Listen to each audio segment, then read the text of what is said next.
ఈ రోజు మల్లెపూ లాంటి జిట్టు వడియాలు ఏ విధంగా చేయాలో చేసి చూపిస్తానండి. Welcome to my channel Mamata లింకుల. ఇందుకోసం నేను 2 గ్లాసుల బియ్యాన్ని 5 అవర్స్ నానబెట్టుకున్నాను. మిక్సీ జార్లోకి తీసుకొని ఫైన్ గా గ్రైండ్ చేసుకోవాలి. వాటర్లో నానబెట్టిన సగ్గుబియ్యం పౌడర్ని తీసుకుంటున్నాను. ఇప్పుడు ఇది కూడా ఇందులోకి యాడ్ చేసేస్తున్నాను. ఇదంతా కలిసేటట్టుగా కలుపుకోవాలి. సో ఉండలు లేకుండా కలుపుతూనే ఉండాలి.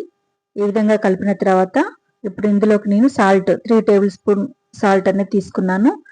ఈ విధంగా కొద్దిగా థిక్ పేస్ట్ అయినాక ఇందులో ఇప్పుడు నేను జీలకర్ర, నువ్వులను యాడ్ చేస్తున్నాను. ఈ నువ్వులు అనేది 2 టైప్స్ ఉన్నాయండి, బ్లాక్ అండ్ వైట్. అండ్ ఎండుమిర్చి కూడా, క్రష్ చేసినటువంటి ఎండుమిర్చి కూడా యాడ్ చేసుకుంటున్నాను. ఈ విధంగా మొత్తం కూడా కలిసేటట్టుగా కలుపుకోవాలి. ఇప్పుడు వాటర్లో దీన్ని చల్లారబెడుతున్నాను. తెలుగు రాష్ట్రాల్లో వడియాలు ఒక సాంప్రదాయ మరియు ప్రాముఖ్యత కలిగిన ఆహార పదార్థం. ఇవి భోజనానికి అదనపు రుచిని అందించడమే కాకుండా మన సాంస్కృతిక వారసత్వానికి ప్రతీకగా నిలుస్తాయి. ఈ వడియాలు అనేవి భోజనంలో అదనపు రుచిని మనకు ఇస్తాయి. ఈ వడియాలను అన్నంలో, పప్పు, సాంబార్ లేదా రసంతో పాటుగా నంచుకొని తింటే భోజనం ఎంతో రుచిగా ఉంటుంది. ఇవి భోజన సమయంలో మంచి కరకరలాడే అనుభూతినిస్తాయి. సాధారణంగా వేసవి కాలంలో ఎక్కువ ఎండలు ఉన్నప్పుడు బియ్యం పిండి, సగ్గుబియ్యం, మినపప్పు లేదా బంగాళదుంపలతో వడియాలు తయారు చేసి ఎండలో బాగా ఆరబెడతారు. ఇలా ఎండబెట్టడం వల్ల తేమ తొలగిపోయి వీటిని సంవత్సరం మొత్తం కూడా నిల్వ చేసుకోవచ్చు. వడియాలు పెట్టడం అనేది ఒక సామూహిక ప్రక్రియ. కుటుంబంలోని మహిళలందరూ కూడా, అంటే అమ్మమ్మలు, నానమ్మలు, తల్లులు కలిసి కూర్చొని వడియాలు పెట్టడం ఒక ఆనవాయితీ. ఇది కుటుంబ సభ్యుల మధ్య బంధాలను బలోపేతం చేస్తుంది.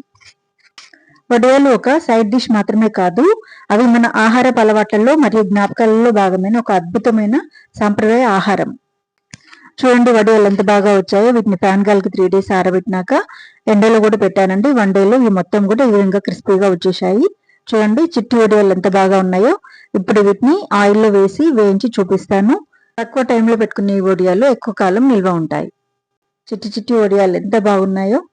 సో వీటిని మీ ఇంట్లో కూడా ప్రిపేర్ చేసుకోండి, చాలా బాగుంటవి. వీటిని మనం బయట కొని తెచ్చే బదులు ఇంట్లో మనమే చేసుకోవడం వలన ఆరోగ్యం అనేది చాలా బాగుంటుంది.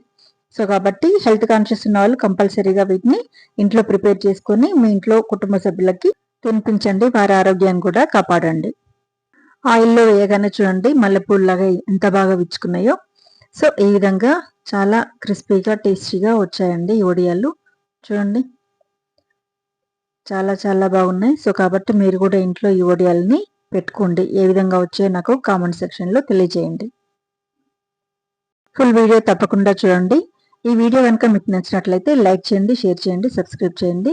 మీ ఫ్రెండ్స్కు మరియు రిలేటివ్స్కి షేర్ చేయండి. Thank you.